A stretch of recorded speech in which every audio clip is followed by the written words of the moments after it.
Hello students, how are you all. I hope कि सब कुछ बढ़िया चल रहा है, पढ़ाई अच्छी चल रही है। एंड पिछला जो लेक्चर हमने किया है वो सब कुछ आपको याद है। नहीं देखा है वो लेक्चर तो जाके जरूर देख लो, क्योंकि बहुत ही अच्छे तरीके से कहानी के थ्रू हम पढ़ रहे हैं and line by line NCERT की पढ़ रहे हैं। किस तरह के क्वेश्चन फ्रेम होते हैं इससे वो भी देखते जा रहे हैं। क्या क्या प्रोबेबिलिटी है, किस तरह के क्वेश्चन आने की प्रोबेबिलिटी है, वो हम कंप्लीट करते जा रहे हैं। एक भी लाइन हम स्किप नहीं कर रहे हैं, तो लेक्चर नहीं छोड़ना है। एंड पिछला जितना भी हमने पढ़ा है थोड़ा सा हम रिकॉल करते हैं 2 मिनट में कि अभी तक कहानी कैसे चल रही है। कहानी ये चल रही है बेटा कि इस चैप्टर में अभी तक हमने क्या पढ़ा कि इवोल्यूशन क्या है। उसको समझने के लिए सबसे पहले हमको ये जानना है कि सच में इवोल्यूशन हो रहा है कि नहीं। तो इसी पे चर्चा चल रही थी कि सबसे पहले यूनिवर्स कैसे बना, फिर अर्थ कैसे बना, फिर लाइफ कैसे आई, नॉन सेलुलर फॉर्म आया, सेलुलर फॉर्म आया। ये सारी लाइफ बनी तो बनी कैसे। डिफरेंट डिफरेंट साइंटिस्ट ने अपने अपने तरीके से इसको एक्सप्लेन किया। किसी ने कहा कि स्पॉन्टेनियस जनरेशन है, किसी ने कहा कि भगवान ने सब कुछ बनाया है। और फिर आए डार्विन, आए लमार्क, आए, इन सब ने अपनी अपनी थ्योरी दी और बताया कि नहीं, ये सब कुछ हो रहा है क्यों, इवोल्यूशन की वजह से। धीरे धीरे कुछ चेंजेस आ रहे हैं, अपने आप पहले से सब कुछ बना बनाया नहीं है। और बहुत सारे हमको एविडेंस भी मिले, जैसे कि एनालॉगस ऑर्गन, फॉसिल्स मिले, homologous organ, divergent evolution, convergent evolution, adaptive radiation, फिर इंडस्ट्रियल मेलानिज्म हमने पढ़ा। तो इन सब से हमको ये तो पता चल गया कि अपने आप धरती नहीं बनी है, भगवान ने नहीं क्रिएट किया है। अब हम ये जानते हैं कि इवोल्यूशन एक्चुअली होता कैसे है। अभी तक हमको पता चला कि इवोल्यूशन से ही सब कुछ संभव हुआ है, जो लाइफ बनी है, इतने जो कॉम्प्लेक्स फॉर्म बने, ये ड्यू टू इवोल्यूशन हुआ है। तो इवोल्यूशन होता कैसे है अब हम ये जानेंगे। तो बहुत ही लाइन से हम पढ़ते जा रहे हैं कहानी के फॉर्म में। मजेदार ये लेक्चर है। Mechanism of evolution. Mechanism of evolution की जब हम बात करते हैं तो एक और साइंटिस्ट आते हैं जिनका नाम है ह्यूगो डे व्राइस। ये एक डच साइंटिस्ट हैं। ये एक डच साइंटिस्ट हैं, डच साइंटिस्ट, जिन्होंने 1901 में ये म्यूटेशन थ्योरी दी थी। म्यूटेशन थ्योरी दी थी। इनके according mutation theory states that कि कोई भी जो स्पीसीज बनती है ना, नया जो स्पेसिएशन होता है, नई जो स्पीसीज बनती है, 3-4 तरह की जो स्पीसीज अचानक से बनती है, वो म्यूटेशन की वजह से बनती है। रैंडम कहीं पे चेंज होता है और एक नई स्पीसीज बन के आती है। सडन कुछ ड्रास्टिक चेंज आ जाता है जीन में, क्रोमोसोम में, और जिसकी वजह से नई स्पीसीज बन जाती है। जैसे माँ बाप दोनों के आंखों का रंग काला, बच्चे का आंखों का रंग सडन से ब्लू हो जाता है, ब्राउनिश हो जाता है, ग्रे कलर का हो जाता है, और फिर ये कैरी करते जाता है। फिर उसके बच्चों की आंखों का रंग भी ब्लू हो गया। तो सडन, ऑल ऑफ सडन क्या आया, कुछ चेंजेस आ गए जीन में, और ये क्या हो रहा है, कंटिन्यू चलता जा रहा है। तो इस तरह के चेंजेस को हम क्या कहते हैं, म्यूटेशन कहते हैं। ठीक है। और ह्यूगो डे व्राइस ने एक्सपेरिमेंट किया था इवनिंग प्राइम रोज पे, और इन्होंने इस तरह का म्यूटेशन देखा था। इवनिंग प्राइम रोज का साइंटिफिक नेम क्या है बेटा, ओइनोथेरा लमार कियाना। याद कैसे रखोगे, देखो इनो, ठीक है, इवनिंग प्राइम रोज से याद रखो कि शाम के टाइम पे बहुत गैस हो गई है और इनो खाना है। और इनो किसने दिया, लमार्क जी ने दिया। तो ओइनोथेरा लमार्कियाना। ओके, तो अब हम लाइन बाय लाइन पढ़ लेते हैं। What is the origin of this variation.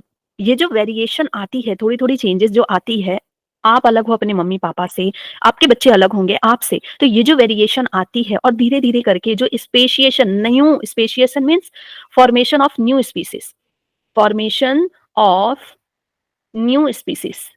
जैसे कि हम डायनासोर का ही अगर एग्जांपल लें, जब डायनासोर थे और सडन से वो गायब हुए, फिर नई नई स्पीसीज बनी अलग अलग जगह जाने की वजह से। तो ये जो स्पेशिएशन हुआ, ये सब होता कैसे है, कैसे आकर होता है। Even though Mendel had talk of inheritable factors influencing phenotype. इन्होंने बताया था कि फैक्टर्स की वजह से, मतलब कि जीन इन्फ्लुएंस करता है किसको, फिनोटाइप को। जीन की वजह से ही हमारा फिनोटाइप बनता है बेटा। डार्विन इधर इग्नोर्ड दीज ऑब्जर्वेशन और केप्ट साइलेंट। समझ में नहीं आ रहा होगा उनको, इसलिए चुप रह गए। In the first decade of 20th century, Hugo de Vries, based on his work on evening primrose, brought forth the idea of mutation. यहां से क्वेश्चन बनता है, ये पूरा का पूरा पैराग्राफ बेटा बहुत इंपॉर्टेंट है, इससे फिल इन द ब्लैंक्स करके आपको क्वेश्चन दे सकता है। आपको कह सकता है कि saltation, saltation what is saltation, single step large mutation. आपको कह सकता है कि ह्यूगो डे व्राइस और डार्विन की जो थ्योरी थी उसमें क्या डिफरेंस था। ठीक है, तो सबका आंसर अभी हम ढूंढ लेते हैं। Fourth of idea of mutation, large difference arises suddenly in a population. इन्होंने क्या कहा कि लार्ज डिफरेंसेस जो आते हैं ना सडनली आते हैं। ही believe that it is mutation which cause evolution. इन्होंने कहा कि ये म्यूटेशन है जो कि इवोल्यूशन कॉज करता है। और म्यूटेशन इन्होंने कैसे देखा, म्यूटाजेन। म्यूटाजेन क्या था बेटा, एक्सरे, एक्सरे की मदद से। ठीक है, म्यूटेशन किसी ना किसी रीजन की वजह से होता है ना। So which cause evolution and not the minor variation. Minor variation की वजह से नहीं होता है कि आप अपने मम्मी पापा से अलग हो, फिर थोड़ा सा अलग है, फिर थोड़ा सा अलग है, इससे इवोल्यूशन आ गया कि नई स्पीसीज बन गए। जैसे बहुत समय से आपके पापा जो है आपके दादाजी से अलग होंगे, वो अपने दादाजी से अलग होंगे, तो बहुत समय से वेरिएशन तो आ रही है थोड़ी थोड़ी, लेकिन ऐसा नहीं है कि हम एक नई स्पीसीज बन गए, हमारे दादाजी अलग थे हम लोमड़ी बन गए, ऐसा कोई नहीं हो रहा है ना। सो इनका यही कहना था, माइनर वेरिएशन से कुछ नहीं होने वाला। That Darwin talk about mutation are random. इन्होंने कहा कि म्यूटेशन जो होते हैं ना ये सडन होते हैं, रैंडमली होते हैं एंड डायरेक्शन लेस हो सकते हैं। मतलब कि अच्छे भी हो सकते हैं और खराब भी हो सकते हैं। ये पॉजिटिव भी हो सकता है, अच्छा भी हो सकता है म्यूटेशन, और ये खराब भी हो सकता है म्यूटेशन।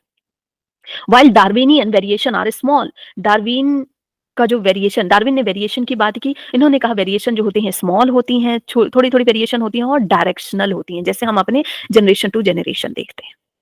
ठीक है, evolution for Darwin was gradual, while Darwin का जो इवोल्यूशन था वो क्या है, ग्रेजुअल, धीरे धीरे चलने वाला, कंटिन्यूअस चलने वाला। एंड डेवराइस का क्या बिलीव था कि mutation cause speciation and hence called it saltation. मतलब कि single step large mutation. Saltation बेटा आपने न्यूरल कंट्रोल एंड कोऑर्डिनेशन में पढ़ा था ना, सॉल्टेटरी कंडक्शन, उसमें क्या होता है, जंप कर करके जल्दी जल्दी जो है सिग्नल भागते हैं। तो सॉल्टेशन मीन सिंगल स्टेप, एक स्टेप में बड़ा चेंज आ जाना, कि आप आज इंसान जैसे लग रहे हो, सडन कुछ ऐसा चेंज आएगा, सडन कुछ ऐसा चेंज आएगा आप लोमड़ी जैसे बन जाओगे, सडन कुछ ऐसा चेंज आएगा आप क्रोकोडाइल बन जाओगे। तो single step large variation, large mutation. So studies in population genetics later about out some clarity। तो ये पैराग्राफ बच्चे अच्छे से समझ में आ गया। इस पैराग्राफ में दो साइंटिस्ट हैं, डेवराइस, डेवराइस एंड कौन है दूसरे, डार्विन। ठीक है, डेवराइस कह रहे हैं कि अचानक से चेंजेस आता है, जैसे शादी हो गई, अचानक से जिंदगी तबाह, बिल्कुल तबाह हो गई, आप पहले जो थे वो अब आप रहे ही नहीं, सब कुछ चेंज हो गया। तो यही डेवराइस कह रहे हैं। डेवराइस किसकी बात कर रहे हैं बेटा, म्यूटेशन। म्यूटेशन, आपके जिंदगी में म्यूटाजेन आया, आपका नालायक पति या नालायक पत्नी, और उसकी वजह से सब कुछ चेंज हो गया, बर्बाद हो गई जिंदगी, म्यूटेशन। और इसी की वजह से म्यूटेशन से क्या होता है, इवोल्यूशन। Mutation cause evolution. इन्होंने क्या कहा, वेरिएशन, धीरे धीरे प्यार से जिंदगी बदलती है। हाँ, धीरे धीरे बॉयफ्रेंड आता है लाइफ में, गर्लफ्रेंड आती है लाइफ में, और धीरे धीरे प्यार से जिंदगी बदलती है, कॉज इवोल्यूशन। और आप धीरे धीरे बिल्कुल उसके जैसे बन जाते हो। ओके, फिर इन्होंने सॉल्टेशन की बात की, सॉल्टेशन की बात की, नमक इश्क का, हाँ, नमक शादी का, बहुत ही कड़वा खराब। सॉल्टेशन की बात की, सिंगल स्टेप में एक चुटकी सिंदूर लगी और जिंदगी तबाह, सिंगल स्टेप लार्ज म्यूटेशन। ठीक है, और इन्होंने क्या कहा, सब कुछ धीरे धीरे प्यार से चलता है, ग्रेजुअल, ग्रेजुअल। ठीक है, इवोल्यूशन कैसा है, ग्रेजुअल है इनके लिए। इज दिस क्लियर, ये पूरा अच्छे से समझ में आ गया बेटा। और यहां पर आएगा इनका minor variation, minor variation, variation. तो ये सारे वर्ड जहां देखोगे, माइनर वेरिएशन, इवोल्यूशन, ग्रेजुअल, ये डार्विन के लिए है। जहां म्यूटेशन देखोगे, सॉल्टेशन देखोगे, मेजर, मेजर वेरिएशन देखोगे, तो ये किसके लिए है बेटा, डेवराइस के लिए है। Direction less, direction less, direction less जिंदगी हो जाती है शादी के बाद, और ये कह रहे हैं डायरेक्शनल है, डायरेक्शनल है। ठीक है, क्लियर हो गया सब कुछ, है ना। और क्या वर्ड छूट गया, और हाँ, यहाँ पे रैंडम होती हैं चीजें, रैंडम, रैंडमली अचानक से सब कुछ चेंज हो जाता है। एंड यहाँ पर क्या है, स्मॉल चेंजेस होती हैं, स्मॉल चेंजेस होती हैं, एंड डायरेक्शनल होती है, सब हमने लिख लिया। ठीक है, तो ऐसे आप नोट्स बना लेंगे, तो ये सारे वर्ड जहां जहां मिलेंगे वो डेवराइस के लिए और एक डार्विन के लिए। नेक्स्ट आगे बढ़ जाते हैं। फिर है हमारा Hardy Weinberg principal, Hardy Weinberg principal. देखो बेटा, हार्डी साइंटिस्ट अलग है, विनबर्ग साइंटिस्ट अलग है, दोनों अलग अलग जगह से हैं। हार्डी विनबर्ग प्रिंसिपल ये कहता है कि अगर, अगर नेचर को तुम छेड़ो नहीं, नेचर के साथ तुम छेड़छाड़ नहीं करो, तो सिंपल जैसे चल रहा है ना वैसे ही चलता रहेगा। लेकिन ऐसा तो होता नहीं है। लोग कहीं ना कहीं से बाहर से आएंगे, हम कहीं ना कहीं जाएंगे, कभी तबाही मचेगी, कभी कुछ ना कुछ तो होता रहेगा, नेचर में सिलेक्शन भी होगा, तो चेंजेस तो आएंगे। तो इनके अनुसार, हार्डी विनबर्ग प्रिंसिपल के अनुसार, in a given population one can find out the frequency of occurrence of allele. ये कहते हैं कि एक गिवन पॉपुलेशन में 100 लोगों का अगर पॉपुलेशन है तो आप फ्रीक्वेंसी पता कर सकते हो किसी अलील का। ठीक है, किसी अलील का फ्रीक्वेंसी पता कर सकते हो, मतलब कि आप ये पता कर सकते हो कि अगर 100 लोग हैं बेटा, यहाँ पे पॉपुलेशन में 100 लोग हैं, तो आप कर सकते हो 100 लोग में कुछ गोरे हैं, कुछ काले हैं। ठीक है, डार्क कॉम्प्लेक्शन है, लाइट कॉम्प्लेक्शन है, तो तुम पता कर सकते हो कि डार्क कॉम्प्लेक्शन वाले कितने हैं। ठीक है, एंड लाइट कॉम्प्लेक्शन वाले कितने हैं, तुम ये पता कर सकते हो। और इसके लिए मेरे पास क्या है, एक न्यूमेरिकल फॉर्मूला है। ठीक है, इन लोगों ने एक फॉर्मूला दिया जिससे कि आप पता कर सकते हैं कि कितने डार्क कॉम्प्लेक्शन है, कितने लाइट कॉम्प्लेक्शन, और वो भी अगर इन दोनों में डार्क कॉम्प्लेक्शन का जो अलील है वो डोमिनेंट है। अगर वो डोमिनेंट है तो तुम ये भी पता कर सकते हो बेटा कि कितने होमो हैं और कितने हेटेरो हैं। होमो हेटेरो सब पता कर सकते हो, इनके पास जादू की छड़ी है। क्लियर? एक मिनट देना, मैं देख लूं कि चार्ज हो रहा है कि नहीं, तो है ना जादू वाली बात। तो देखते हैं आगे क्या कहा इन्होंने। So occurrence of a allele of a gene और अ लोकस, हमको पता है कि भाई क्रोमोसोम है, क्रोमोसोम में जहां पर जीन है उस वो लोकस है। ठीक है, उस पोजीशन को हम क्या कह रहे हैं, लोकस, ये जीन है। जीन में जीन में 2 अलील है, हर जीन में 2 अलील्स होते हैं। अगर अगर मान लो ये मेरी हाइट का जीन है, अगर ये मेरी हाइट का जीन है तो 2 अलील होंगे। हो सकता है कि एक एक जो फादर से आता है, एक मदर से आता है, तो 2 अलील होंगे। एक हो सकता है एक टॉल के लिए हो, और दूसरा क्या किसके लिए हो सकता है, शॉर्ट के लिए हो सकता है। लेकिन जो डोमिनेंट हुआ वो कैरेक्टर मेरे में शो हो रहा है। या फिर हो सकता है दोनों ही टॉल के लिए हो। ठीक है, तो हमको इतनी बात तो पता है, तभी हम 12th तक पहुंचे हैं यहाँ तक। This frequency is suppose to remain fixed and even remain the same. ये कह रहे हैं कि ये जो फ्रीक्वेंसी है, डार्क कॉम्प्लेक्शन की जो फ्रीक्वेंसी है, मान लो इस पॉपुलेशन में, ये पॉपुलेशन है मान लो दिल्ली की है, इस पॉपुलेशन में बेटा डार्क कॉम्प्लेक्शन की जो फ्रीक्वेंसी है, डार्क कॉम्प्लेक्शन वाले 58 लोग हैं। ठीक है, 58 नहीं, ज्यादा लोग हैं मान लो, तो मान लो कि यहाँ पे 70 लोग हैं डार्क कॉम्प्लेक्शन वाले, और लाइट कॉम्प्लेक्शन वाले 30 लोग हैं। तो इनके अनुसार कि अगर अगर अगर कोई म्यूटेशन ना हो, अगर कोई म्यूटेशन ना हो, नेचुरल सिलेक्शन ना हो, नेचुरल सिलेक्शन ना हो, नेचुरल सिलेक्शन ना हो, रैंडम मीटिंग हो, रैंडम मीटिंग मतलब कि कोई भी किसी के भी साथ शादी कर रहा है, कोई मतलब ये नहीं कहा जा रहा है कि ये जात पात और कलर कोई नहीं देख रहा है, कोई भी किसी के भी साथ मीटिंग कर रहा है, एकदम पूरी खुली छूट है। ठीक है, रैंडम मीटिंग हो, ये सारी चीजें हो, जेनेटिक ड्रिफ्ट ना हो, जेनेटिक ड्रिफ्ट ना हो, ड्रिफ्ट ना हो। ठीक है, and chromosomal mutation, Aleel mutation, ये सारी चीजें अगर ना हो, तो तो ये जो फ्रीक्वेंसी है ये सेम रहती है, ये फिक्स रहती है। ठीक है, तो क्या होगा, as a result frequency frequency will be same. ठीक है, same from generation to generation, same from generation generation to generation. कुछ समझ में आया? नहीं समझ में आया तो फिर से समझो। देखो, एक पॉपुलेशन है, ठीक है, एक पॉपुलेशन है, मान लो एक कॉलोनी की ही पॉपुलेशन है, वहां पे 100 लोग रहते हैं, 100 लोगों में 70 लोगों का डार्क कॉम्प्लेक्शन है, 30 लोगों का लाइट कॉम्प्लेक्शन है। अब उस पॉपुलेशन में, उस कॉलोनी में कोई चेंज नहीं हो रहा, कोई कहीं जा नहीं रहा है, कोई कहीं आ नहीं रहा है, ना नेचुरल सिलेक्शन है ना म्यूटेशन है, रैंडमली सभी मीटिंग कर रहा है, रैंडमली कोई भी किसी से भी शादी कर रहा है, कोई जेनेटिक ड्रिफ्ट नहीं है। ठीक है, कोई माइग्रेशन वगैरह कुछ नहीं है, जीन में कोई चेंजेस नहीं आ रहा है, कोई बाहर से कोई माइग्रेशन वगैरह भी नहीं हो रहा है। तो क्या होगा, नेक्स्ट जो जनरेशन आएगी उसमें भी 70 डार्क कॉम्प्लेक्शन होंगे, 30 लाइट कॉम्प्लेक्शन होंगे। उसके बाद भी जो जनरेशन आएगी वो 70 डार्क कॉम्प्लेक्शन होंगे, 30 लाइट कॉम्प्लेक्शन होंगे। पीढ़ी दर पीढ़ी ये चीजें चलती रहेंगी, फिक्स रहेंगी, सेम रहेगी। समझ में आ गया? लेकिन अगर नेचुरल सिलेक्शन आ गया, म्यूटेशन आ गया, कोई बाहर से आ गया, कोई विदेशी आ गया, विदेशी आ गए कुछ लोग उस कॉलोनी में और शादी कर ली, तो क्या होगा, लाइट उनकी फ्रिक्वेंसी आ जाएंगी ना, उनके जीन आ जाएंगे अब। हाँ, जीन पूल डिस्टर्ब हो जाएगा। अब लाइट कॉम्प्लेक्शन वाले ज्यादा हो जाएंगे, डार्क कॉम्प्लेक्शन वाले कम हो जाएंगे। चीजें समझ में आ रही है बेटा? ठीक है, चीजें समझ में आ गई तो लाइक मार दो। This frequency is suppose to remain fixed, यही कहा है ना, ये फ्रीक्वेंसी सेम रहेगी, फिक्स रहेगी, even remain the same through generation to generation, same रहेंगी। Hardy Weinberg principle state it using algebraic equation, इसको एल्जेब्रिक इक्वेशन से इन्होंने समझाया। ठीक है, इसको देखो, इन्होंने बोला कि P plus Q is equal to 1, remain constant. P क्या है बेटा? P क्या है? P is frequency of dominant allele A,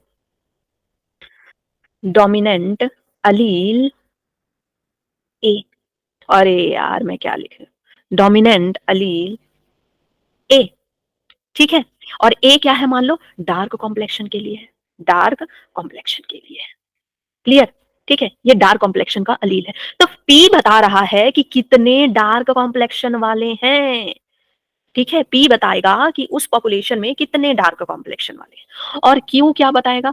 frequency of recessive अलील ए, ये बताएगा कि रिसेसिव अलील वाले कितने हैं, मतलब कि फेयर कॉम्प्लेक्शन वाले कितने हैं, फेयर कॉम्प्लेक्शन।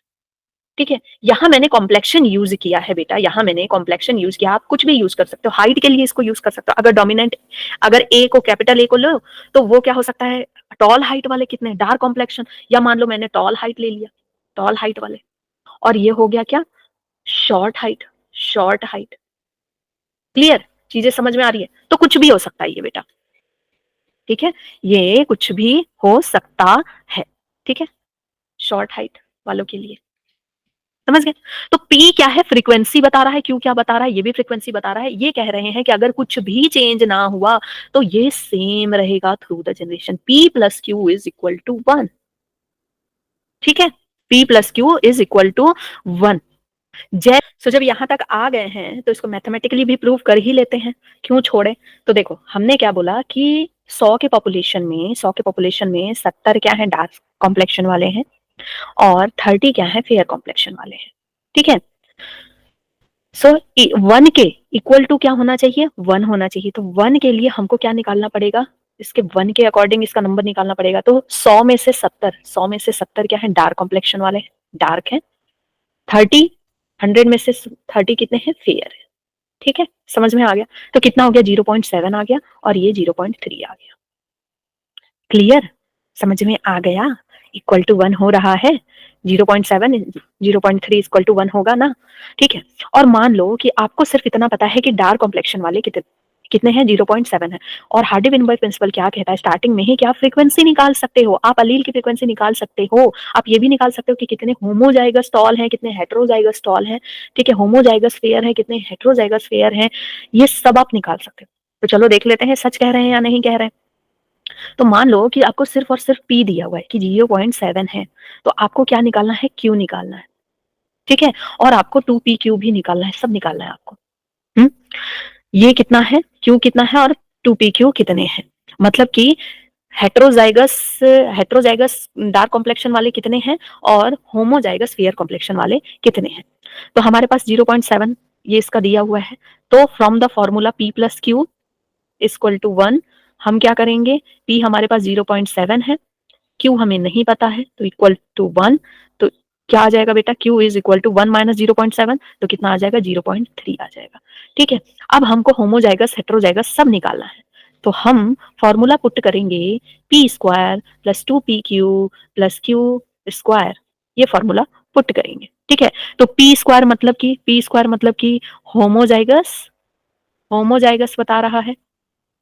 ओके, अगर टॉल है तो होमोजाइगस कितने हैं, या डार्क कॉम्प्लेक्शन का ही हम एग्जांपल ले रहे हैं तो हम यही पढ़ते हैं, होमोजाइगस डार्क कितने हैं। और ये क्या बता रहा है, homozygous homozygous homozygous fair homozygous fair की फ्रीक्वेंसी कितनी है, होमोजाइगस फेयर की फ्रीक्वेंसी कितनी है, Q स्क्वायर। एंड 2PQ क्या बता रहा है, हेटेरोजाइगस डार्क, हेटेरोजाइगस डार्क बता रहा है। तो बेटा ये एक्चुअल में ये क्या बता रहा है, जीनोटाइप बता रहा है, जीनोटाइप बता रहा है। और अगर हम फिनोटाइप देखें तो हम टोटल निकालेंगे कि डार्क वाले कितने हैं और फेयर वाले कितने हैं, हम टोटल निकालेंगे, सब निकाल के देखेंगे, ठीक है। एकदम बिल्कुल ध्यान से सुनो, बहुत इजी है बेटा। इसके न्यूमेरिकल आते हैं, न्यूमेरिकल बनने लगेंगे। पी स्क्वायर कितना है, 0.7 है, तो 0.7 का स्क्वायर। 2pq, पी हमारा कितना आया, 0.7 आया। ये कितना आया, 0.3 आया, प्लस क्यू का स्क्वायर मतलब 0.3 का स्क्वायर, ठीक है। 0.7 का स्क्वायर आ जाएगा 0.49। ये कितना आ जाएगा, 7 3 21, 21 2 42, 0.42 आ जाएगा। ये कितना आ जाएगा, 0.3 का 0.09 आ जाएगा, ठीक है। क्लियर। अब देखो, ये तीनों को इक्वल करोगे, ये तीनों को इक्वल करोगे तो आ जाएगा इक्वल टू 1। इन तीनों को अगर प्लस करोगे तो क्या आ जाएगा, इक्वल टू 1। मतलब कि ये जो कंडीशन है ये जेनेटिक इक्विलिब्रियम वाली कंडीशन है, मतलब कि हार्डी विनबर्ग को ये फॉलो कर रही है। ये क्या कर रही है, follow Hardy Weinberg, Weinberg equilibrium, ठीक है। इक्विलिब्रियम को ये फॉलो कर रही है। और अगर मान लो ये इक्वल टू 1 नहीं आता, कुछ चेंजेस आ जाते हैं, हाँ, चाहे म्यूटेशन की वजह से हो, माइग्रेशन की वजह से हो, नेचुरल सिलेक्शन की वजह से होगा, तो क्या होगा वहां पर, मतलब कि कुछ ना कुछ इवोल्यूशन आया है। जनरेशन टू जनरेशन अगर 0.7 ही फ्रीक्वेंसी नहीं रह रही है, 0.7 से उल्टा हो जा रहा है, फेयर वाले मान लो, फेयर वाले पहुंच जा रहे हैं 0.6, और जो डार्क कॉम्प्लेक्शन वाले हैं वो 0.2 पे पहुंच जा रहे हैं, तो इसका मतलब इवोल्यूशन आया, कहीं ना कहीं से कोई जीन फ्लो हुआ है, कोई बाहर से आकर के यहाँ पे शादी किया है, या फिर रैंडम मीटिंग बंद हो गई, अब सिर्फ फेयर कॉम्प्लेक्शन वालों से शादी की जा रही है। समझ में आया, ठीक है। तो यहाँ पे हमको ये तो जीनोटाइप दिख गया, ये पूरा हमारा हमको क्या दिख गया बेटा, जीनोटाइप दिख गया। अगर हम जानना चाहते हैं कि टोटल टोटल डार्क कॉम्प्लेक्शन वाले कितने हैं, टोटल डार्क, टोटल होमोजाइ होमोजाइगस डार्क छोड़ो, मतलब कि टोटल डार्क कॉम्प्लेक्शन वाले कितने हैं, टोटल डार्क कॉम्प्लेक्शन वाले कितने हैं। होमोजाइगस कितने थे, होमोजाइगस डार्क कितने थे, 0.49, और होमोजाइगस फेयर कितने थे, 0.09, ठीक है। तो टोटल डार्क कॉम्प्लेक्शन वाले इन दोनों को प्लस कर दो तो कितना आ जाएगा बेटा, 0.91 आ जाएगा। 9 10 से 11, हाँ सही है, ठीक है। 0.91 टोटल डार्क कॉम्प्लेक्शन वाले हो गए, और 0.09 कितना हो जाएगा, 0.09 क्या हो जाएगा, total fair complexion, fair complexion, total fair complexion वाले। तो बेटा आप इसका परसेंटेज में भी निकाल सकते हो, 91/100 कर दोगे, इसको भी परसेंटेज में निकाल सकते हो, तो परसेंटेज में पूछेगा तो परसेंटेज में निकाल लेना, नंबर में पूछेगा नंबर में निकाल लेना, ठीक है। टोटल डार्क कॉम्प्लेक्शन आपने निकाल लिया, तो हार्डी विनबर्ग ने जो कहा बिल्कुल सच कहा, पॉपुलेशन से अलील की फ्रीक्वेंसी निकाल सकते हो, जो हमने निकाल लिया। और ये कब निकाल सकते हैं बेटा, जब ये बिल्कुल इक्विलिब्रियम, कुछ चेंज वगैरह नहीं हो रहा है, अंदर से कोई बाहर ना जा सके, बाहर से कोई अंदर ना आ सके। सोचो कभी ऐसा हो तो क्या होगा बेटा, कुछ नहीं होगा, हार्डी विनबर्ग इक्विलिब्रियम फॉलो होगा, समझ गए, यही होगा। और P plus Q equal to 1 हो जाएगा। तो इन दोनों को P प्लस क्यू जो है, अगर हमारा 0.91 प्लस 0.09 कर लो तो इक्वल टू 1 हो गया, हो गया ना, हो गया ना बेटा। तो अब हम आगे इसको समझ लेते हैं, ठीक है, ठीक है, ठीक है। ये वाला जो डायग्राम है बेटा, इसको हम बाद में समझेंगे, पहले हम पूरा देख लेते हैं। क्या समझा था अभी तक हमने कि the principle says that allele frequency in a population are stable, is a constant from generation to generation, यही पढ़ा था। The gene pool, gene pool क्या होता है, टोटल जीन, मतलब कि 100 लोगों का जनरेशन है तो जीन कितना होगा, 100 होगा, और उसमें अलील कितने हो जाएंगे, हर जीन पे 2 अलील, मतलब अलील 200 हो जाएंगे, ठीक है। And their allele in a population remain constant, this is called genetic equilibrium, इसको हम क्या कहते हैं, जेनेटिक इक्विलिब्रियम कहते हैं। Sum total of allele frequency is equal to 1 होगा। Individual frequencies, for example P Q, जो मैंने बताया वही सब दिया हुआ है कि पी क्यू क्या है, इन्हें diploid P and Q represent the frequency of allele A and A, ठीक है। हमारे में 2 अलील होते हैं, मेरे में अगर हाइट का अलील है तो वो क्या होगा, कैपिटल ए स्मॉल ए हो सकता है, अगर ए ले रहे हैं तो कैपिटल ए स्मॉल ए हो सकता है, कैपिटल ए हो सकता है, या फिर स्मॉल ए हो सकता है, ठीक है। तो फ्रीक्वेंसी ऑफ अलील ए है। अगर ए कैपिटल ए मान लो टॉल हाइट के लिए है, तो वो क्या हो जाएगा, individual in a population, it's simply P square से डिनोट कर देंगे, ठीक है। और P, सिंपल P के लिए क्या है, अलील ये है, और Q के लिए क्या है, अलील स्मॉल ए है। समझ में आ गया, जो जितना बताया बेटा वही सारी चीजें दी हुई हैं यहाँ तक। This is a binomial expansion of P plus Q। When frequency measured differs from expected value, ये इंपॉर्टेंट लाइन है, जब फ्रीक्वेंसी जो एक्सपेक्टेड वैल्यू उससे अलग आती है, इक्वल टू 1 नहीं आ रहा है, कुछ अलग आ रहा है, और जनरेशन पहले जनरेशन में 70 और 30 का रेशियो था, अब चेंज आ रहा है। The difference direction indicates the extension of evolutionary change, कुछ तो चेंज हुआ है। डिस्टर्बेंस इन जेनेटिक इक्विलिब्रियम, और हार्डी विनबर्ग इक्विलिब्रियम में डिस्टर्बेंस हुआ है। Change of frequency of allele in a population would then be interpreted as resulting in evolution, और frequency allele के फ्रीक्वेंसी में चेंजेस आएगा, मतलब कि इवोल्यूशन हुआ है वहां पर। ठीक है, सो 5 ऐसे फैक्टर जहां से क्वेश्चन आता है बेटा, वेरी वेरी इंपॉर्टेंट, 5 ऐसे फैक्टर जो कि अफेक्ट करते हैं हार्डी विनबर्ग इक्विलिब्रियम को, मतलब P plus Q equal to 1 नहीं होने देंगे, generation to generation same ratio नहीं आने देंगे। कौन से ऐसे फैक्टर हैं? 5 ऐसे फैक्टर। वो कौन कौन से फैक्टर हैं बेटा? जीन माइग्रेशन, जीन माइग्रेशन, एक एक टर्म को मैं बहुत अच्छे से समझाऊंगी अभी आपको, पहले इसकी ट्रिक सुन लो। जीन माइग्रेशन, जेनेटिक ड्रिफ्ट, ठीक है, जेनेटिक ड्रिफ्ट, फिर है म्यूटेशन, फिर रिकॉम्बिनेशन, फिर है नेचुरल सेलेक्शन। ये 5 ऐसे फैक्टर हैं जो अगर होने लगे बेटा, तो हार्डी विनबर्ग इक्विलिब्रियम तो नहीं होगा। तो इसकी ट्रिक है, मैरिज के डर से मुझे रिजेक्ट ना कर, या फिर माई के डर से मुझे रिजेक्ट ना कर, भाई अपनी माई के डर से मुझे रिजेक्ट ना कर। अगर तूने मुझे रिजेक्ट किया तो क्या होगा? तेरे घर के जीन पूल में नया कोई जीन नहीं आएगा और तेरे घर में कोई इवोल्यूशन नहीं होगा, वही सेम सेम सेम चीजें देखने को मिलेगी। समझ में आया? माई के डर से मुझे रिजेक्ट ना कर, समझ में आ गया? नहीं तो क्या होगा? तुम्हारे यहाँ हार्डी विनबर्ग इक्विलिब्रियम ही चलता रहेगा, कोई इवोल्यूशन नहीं होगा। अगर मुझे लाओगे तो तुम्हारे घर के जीन में थोड़ा सा होगा क्या? माइग्रेशन। घर में जो जीन है वो सेम सेम तरह का जीन चल रहा है। मुझे ले आओ, मैं विदेशी हूँ, मुझे ले आओ, मैं विदेशी लड़की हूँ, मुझे ले आओगे, मैं यहाँ से यहाँ आऊंगी तो होगा क्या? जीन का माइग्रेशन, नए तरह का जीन आएगा तो जेनेटिक इक्विलिब्रियम खत्म हो जाएगा, हार्डी विनबर्ग इक्विलिब्रियम खत्म हो जाएगा और इवोल्यूशन आएगा। और फिर धीरे धीरे करके मैं अपनी बहनों को, अपने जो बुआ लोग हैं सबको यहाँ ले आऊंगी, इधर बसा लूंगी, तो क्या होगा? जीन का फ्लो होगा। तुम्हारे घर के लोगों से सबसे शादियां करवा दूंगी तो जीन का फ्लो, मेरे घर के ही जीन तुम्हारे घर में आ जाएंगे, तो फिर क्या होगा? जीन का फ्लो हो जाएगा। समझ में आएगा? जीन माइग्रेशन और जीन का फ्लो क्या होता है बेटा? जेनेटिक ड्रिफ्ट क्या होता है? सडन एक पॉपुलेशन है मेढकों की पॉपुलेशन है, टर पॉपुलेशन है, मेढकों की पॉपुलेशन है, ठीक है, बहुत सारे मेढक हैं, और सडन क्या हुआ? इन मेढक जहां रह रहे थे वहां पानी सूख गया, बिल्कुल अकाल आ गया, ठीक है, बिल्कुल अकाल आ गया, या फिर मान लो बाढ़ सी आ गई, या फिर कोई हाथी आया, मेढक टट्टर कर रहे थे, उसने बिल्कुल पांव रख दिया, बहुत सारे स्पीसीज जो है उसके पांव के नीचे आके मर गए उसके। तो इसको क्या बोल रहे हैं? जेनेटिक ड्रिफ्ट मतलब कि सडन सडन कुछ ऐसा होना, जैसे कि डायनासोर के कंडीशन में हुआ था कि सडन ऐसे नेचुरल क्लैमिटीज आ गई, या मान लो यहाँ पर ये रह रहे हैं, वोल्केनो इरप्शन हो गया, और मेजॉरिटी ऑफ द स्पीसीज इनकी क्या हो गई? खत्म हो गई, एक आध दो ही स्पीसीज बच गई। समझ गए?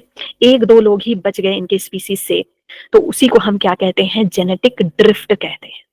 ओके, समझ में आ गया? जेनेटिक ड्रिफ्ट किसकी वजह से हो सकता है? नेचुरल क्लैमिटीज, सडन कुछ चेंज आ गया, भूकंप आ गया, कुछ भी आ गया, उसकी वजह से क्या आ गया कि स्पीसीज जो है खत्म हो गई। बहुत सारी स्पीसीज है यहाँ पर फ्रॉग की, रेड कलर के फ्रॉग हैं, ग्रीन कलर के फ्रॉग हैं, ठीक है, येलो कलर के फ्रॉग हैं, तो इनमें से कुछ स्पीसीज जो हैं जो खत्म हो गई। तो इसी को क्या कहते हैं बेटा? जेनेटिक ड्रिफ्ट कहते हैं। और ये जो जेनेटिक ड्रिफ्ट है ना, ये जो जेनेटिक ड्रिफ्ट है, दो तरह से शो कर सकते हैं, ठीक है। एक है फाउंडर इफेक्ट, दूसरा है बेटा बॉटल नेक इफेक्ट। देखो, founder effect as the name so ये पॉन्ड है, ठीक है, ये पॉन्ड है बेटा, ये पॉन्ड है, पॉन्ड में रह रहे हैं मेढक, ठीक है, पॉन्ड में रह रहे हैं मेढक, ओके, मेढक रह रहे हैं पॉन्ड में, ओके, बहुत सारे मेढक रह रहे हैं, ज्यादातर ग्रीन कलर के मेढक हैं और ये हैं येलो कलर के मेढक कुछ। तो येलो कलर के मेढक ने देखा ना कि यार हमारी घनी बेइज्जती हो रही है यहाँ पे, हमें यहाँ पे नहीं रहना, ठीक है? तो वो चले गए बगल वाले पॉन्ड में। बगल में एक छोटा-सा पॉन्ड है, उन्होंने कहा कि हम यहाँ हँसी-खुशी जीवन बिताएँगे, लेकिन तुम्हारे साथ इतने गंदे वातावरण में नहीं रहेंगे, ठीक है? या फिर समझ लो कि कुछ होता है ना प्रेमी टाइप, चलो ले चलें तुम्हें तारों के शहर में, तो तारों के शहर में ले आए अपने, हाँ? और यहाँ पर नई दुनिया बसा रहे हैं। नई दुनिया तारों के शहर में एक आइलैंड में ला करके नई दुनिया बसा रहे हैं। तो अब ये इस जगह के लिए, ये इस जगह के लिए, ये इस आइलैंड के लिए क्या हो गया, फाउंडर स्पीशीज हो गए। फाउंडर स्पीशीज हो गए। ओके, इस जगह के लिए नई, ये स्पीशीज इस जगह में नई है, तो ये इस जगह के लिए क्या हो गई, फाउंडर स्पीशीज हो गई। समझ में आ गया? मतलब किसी स्पीशीज का अपने पुराने जगह से हट करके नए जगह में बसना, और उस जगह में पहले से वो स्पीशीज नहीं थी, तो फाउंडर इफेक्ट होना। जैसे कि जब अर्थ बन रहा था ना, जब लाइफ फॉर्म्स हो रही थी, तो उस समय जब डायनासोर विलुप्त हो रहे थे, उस समय कुछ स्विल बच गए थे, जैसे चूहे, चूहे जैसे जानवर बच गए थे, और वो क्या किए, अलग अलग जगह जाने लगे। एक जगह पे खाना तो मिल नहीं रहा था, तो अलग अलग जगह खाना ढूंढने के लिए जाने लगे। अलग अलग जगह खाना ढूंढने जाने लगे, और जब वो अलग जगह गए, मान लो एक एशिया से अफ्रीका की तरफ गए, तो अफ्रीका की तरफ जो गए वो क्या हो गए, वहां के फाउंडर स्पीसीज हो गए। और अब वो वहां के फाउंडर स्पीसीज हो गए, वहां के हैबिटेट में, वहां के फूड कल्चर से अडेप्ट होकर के वो उसी तरह के बन जाएंगे। समझ में आ गया? फिर है बॉटल नेक इफेक्ट। बॉटल नेक इफेक्ट, जिससे कि सबको बहुत डर लगता है। बॉटल नेक इफेक्ट, इसको भी ऐसे समझो कि बेटा पॉन्ड है, ठीक है? पॉन्ड है, और पॉन्ड में मेढक है, ग्रीन कलर के मेढक हैं, ग्रीन कलर के मेढक हैं, टटर टटर मेढक हैं, और कुछ येलो कलर के मेढक हैं, ठीक है? येलो कलर के मेढक हैं, ग्रीन कलर के मेढक हैं, और कुछ येलो कलर के मेढक हैं। तो ग्रीन कलर के मेढक यहाँ पर क्या है, ज्यादा है, और येलो कलर के मेढक कम है, ठीक है? यहाँ पर अगर कोई नेचुरल क्लैमिटीज आ जाती है, ऑल ऑफ सडन कोई नेचुरल क्लैमिटीज आ जाती है, मान लो सुनामी आ जाती है, ठीक है? क्या आ जाती है बेटा, सुनामी आ जाती है। सुनामी आ जाती है, तो किनके जीने के चांसेस ज्यादा होंगे, किनके, कौन से स्पीसीज के आगे बढ़ने के चांसेस ज्यादा होंगे, जो ज्यादा नंबर में है। इनके क्या होंगे, बहुत लेस चांसेस, लेस चांसेस होंगे ना आगे इनकी स्पीसीज बढ़ाने के। इनके हाई चांसेस होंगे, क्योंकि ये ज्यादा नंबर पे हैं, तो इनके हाई चांसेस होंगे आगे बढ़ने के, ठीक है? ये समझ में आया कि फाउंडर इफेक्ट में क्या है, कि एक स्पीसीज जो है कहाँ चली गई, दूसरी जगह चली गई, ठीक है? इसको दूसरे तरीके से भी बेटा टोटली समझ सकते हो फाउंडर और बॉटल नेक को, कि यहाँ मान लो कि 100 में से जो है 80 ग्रीन मेढक थे, और 20 जो थे येलो मेढक थे, 20 येलो मेढक थे। 20 में से इधर चले गए 18, कितने चले गए, 18 इधर चले गए, तो यहाँ पर कितने बच गए, अब 2 मेढक येलो वाले बच गए, ठीक है? तो यही वाली जेनरेशन इधर चल रही थी। 18 मेढक उधर चले गए। अब यहाँ पर कितने हैं, यहाँ पर कितने हैं, 80 ग्रीन है, 80 ग्रीन है, और 2 येलो मेढक है, 2 येलो मेढक है। तभी क्या हुआ, ये आराम से हंसी खुशी रह रहे थे, तभी क्या हुआ बेटा, सुनामी आ गई। सुनामी आ गई, या फिर कुछ ऐसा हो गया, वल्केनिक इरप्शन, कुछ भी हो गया बेटा, नेचुरल क्लैमिटीज आ गई, तो क्या होगा, ज्यादा चांसेस किन स्पीसीज के रहने के होंगे, हाई चांसेस किन के होंगे, जिनके नंबर ज्यादा हैं, उनकी प्रोबेबिलिटी आगे बढ़ने की ज्यादा होगी, और जो कम है उनके बहुत कम चांसेस होंगे, ठीक है? तो बॉटल नेक में यही देखने को मिलता है कि अगर आप एक बॉटल लो, अगर आप एक बॉटल लो, उसमें बहुत सारे कलरफुल बॉल्स डाल दो बेटा, कलरफुल बॉल्स डाल दो, ग्रीन कलर के बॉल्स डाल दो, ठीक है? ग्रीन कलर के बॉल्स को समझो कि ये ग्रीन वाले मेढक हैं, और तुम येलो कलर के बॉल्स डाल दो, येलो कलर के 2 बॉल्स हैं।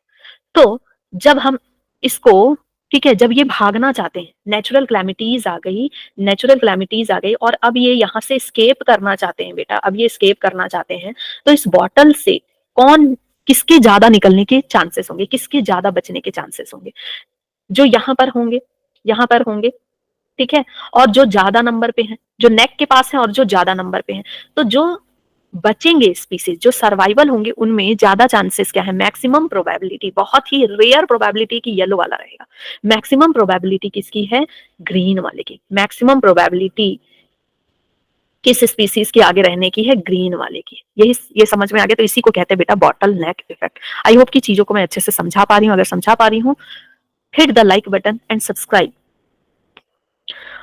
when migration of a selection when migration of a section of population to another place and population occurs, gene frequency changes in original as well as in the new population. जब migration होता है, ठीक है, किसी भी population का, तो क्या होता है, जीन फ्रीक्वेंसी चेंज होती है। पहले पहले अगर रेड कलर वाले बीटल्स यहाँ थे, अब येलो कलर वाले बीटल इधर से इधर आने लगे, ठीक है, तो येलो कलर के बीटल्स वहां मिलने लगे। या फिर डार्क कलर का पॉपुलेशन था, सब गोरे चिट्टे लोग आने लगे, विदेश से गोरे चिट्टे लोग आने लगे, अब गोरे गोरे लोग ज्यादा देखने को मिल रहे हैं। New genes alleles are added to the new population and these are lost from the old population. अब ये ओल्ड पॉपुलेशन से लॉस्ट होने लगेंगे, विदेश से कोई लोग इधर आ रहे हैं तो उधर कम होने लगेंगे और इधर ज्यादा होने लगेंगे, और इसी को क्या कहते हैं, हम जीन फ्लो कहते हैं, ठीक है। There would be gene flow if this gene migration happen multiple time. अगर यही मल्टीपल बार बार उधर से लोग यहाँ आकर के शादियां कर रहे हैं तो इसी को क्या कहते हैं, जीन माइग्रेशन। वहां का जीन यहाँ आ रहा है ना, तो इसी को क्या कर रहे हैं, gene migration. Gene migration, gene flow उस समय पे हुआ था जब विदेशियों ने यहाँ आक्रमण किया था, आकर के यहाँ शादियां कर रहे हैं, यहाँ के लोगों से इंटीमेसी कर रहे हैं, तो उस समय भी क्या हुआ था बेटा, जीन फ्लो हुआ था। If the same change occur by chance, अगर ये सेम चेंज, ठीक है, मतलब कि अचानक से जो है जीन फ्रीक्वेंसी चेंज हो गई, अकर बाई चांस, इसी को हम क्या कहते हैं, जेनेटिक ड्रिफ्ट कहते हैं। सडनली क्या हुआ कि नेचुरल क्लैमिटीज आ गई, सारे के सारे पुराने वाले खत्म हो गए, जो है कुछ बच गए, वो भी उसकी सब स्पीसीज बच गई, ठीक है, कुछ बच गए जो उसकी सब स्पीसीज थी। जैसे डायनासोर पे क्या हुआ, वल्कनिक इरप्शन हुआ, बाहर ऊपर से मेटेओराइट्स वगैरह आए, पूरे के पूरे खत्म हो गए। अब उनकी सब स्पीसीज मतलब चूहे जैसे, फिर उसके बाद रेप्टाइल्स वगैरह, ये सारे कुछ बच गए, तो इसी को क्या कह रहे हैं, जेनेटिक ड्रिफ्ट कह रहे हैं। जेनेटिक ड्रिफ्ट क्या है, दो तरह का, founder effect and bottleneck. Sometimes the change in allele frequency so different in the new sample of population that they become different species. कभी कभी इतना चेंज होता है कि ये डिफरेंट स्पीसीज बन जाते हैं, जैसे कि डायनासोर के टाइम पे हुआ था कि वो बिल्कुल ही एक्सटिंक्ट हो गई वो स्पीसीज और नया स्पीसीज बनने लगा। The original drifted population becomes founder. अब जो नया स्पीसीज बना उस समय, वो क्या होंगे, फाउंडर हो गए। जैसे उस समय चूहे जैसे जो छुप गए ना आराम से, स्क्विरल वगैरह, चूहे जैसे जो एनिमल थे वो बच गए, और वो क्या हो गए, फाउंडर इफेक्ट हो गए, फाउंडर बच, ठीक है। अब वही बेस हो गए आगे जीवन को चलाने के लिए, फाउंडर बन गया, और वही फिर अलग अलग जगह गए, अलग अलग तरह से अडेप्ट हुए, और उन्हीं से फिर हम बने, अलग रेप्टाइल्स बने, कोई एप्स बना, समझ गए।